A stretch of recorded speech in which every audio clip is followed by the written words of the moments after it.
Doctor Mohammad ইউনূসের নেতৃত্বাধীন অন্তর্বর্তীকালীন সরকার গঠনের পর সাবেক প্রধানমন্ত্রী শেখ হাসিনার বিরুদ্ধে শতাধিক মামলা হয়েছে, যার মধ্যে রয়েছে হত্যা, নির্যাতন, গুম, অপহরণ, মানবতাবিরোধী এবং গণহত্যার মতো গুরুতর অপরাধ। কিন্তু শেখ হাসিনা ভারতে থাকায় এসব মামলার বিচার কাজ নিয়ে দেখা দিয়েছে সংশয়। ভারত কি তাকে ফেরত দেবে? দেশটির আইনি বা কি বলছে, জানাচ্ছেন সহকর্মী সাদাত রিফাত। ছাত্র জনতার গণবিপ্লবের মুখে গত ৫ আগস্ট দেশ ছেড়ে পালাতে বাধ্য হন সাবেক প্রধানমন্ত্রী শেখ হাসিনা।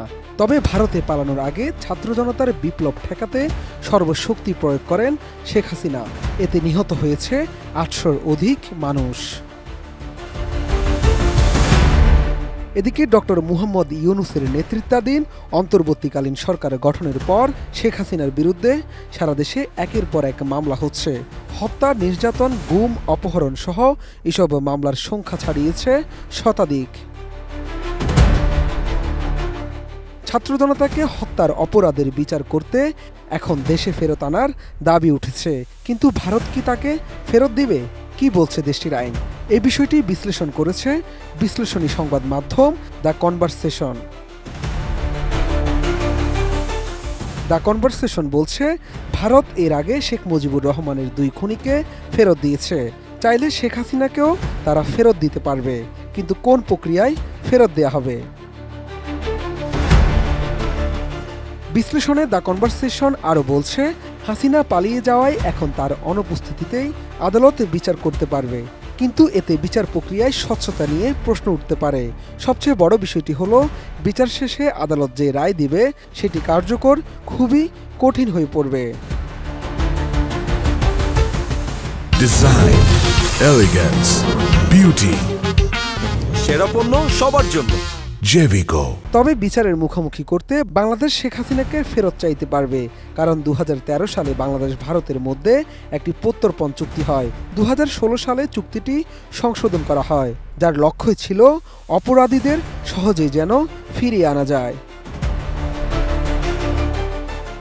সংবাদ মাধ্যম দ্য কনভারসেশন আরও বলছে, বিশেষ করে বাংলাদেশ চুক্তিটি করতে চেয়েছিল কারণ ১৯৭৫ সালে সেনা অভ্যুত্থানে নিহত শেখ মুজিবুর রহমানের ২ হত্যাকারী ওই সময়ে ভারতে অবস্থান করছিল।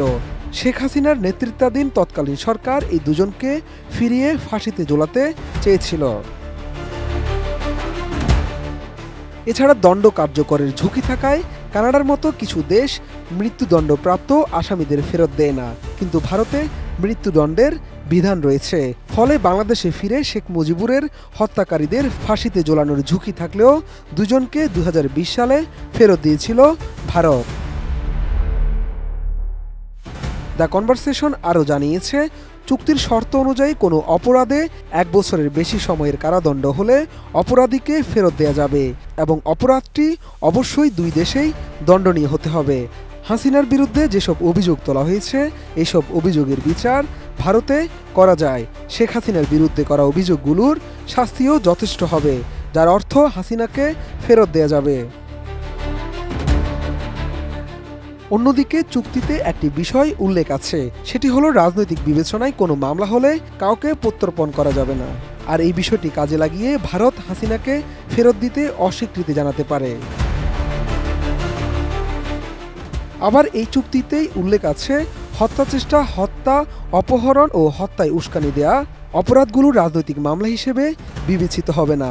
শেখ হাসিনার বিরুদ্ধে যেসব মামলা করা হয়েছে তার প্রায় সবগুলোই এই ক্যাটাগরিতে পড়েছে। সব মিলিয়ে এখন দেখার অপেক্ষায় যে হারে শেখ হাসিনার বিরুদ্ধে মামলা হচ্ছে তার সংখ্যা শেষ পর্যন্ত কততে গিয়ে ঠেকে। একই সাথে কোন প্রক্রিয়ায় তার বিচার কাজ শুরু হবে। শাহাদাত রিফাত, এটিএন নিউজ, ঢাকা।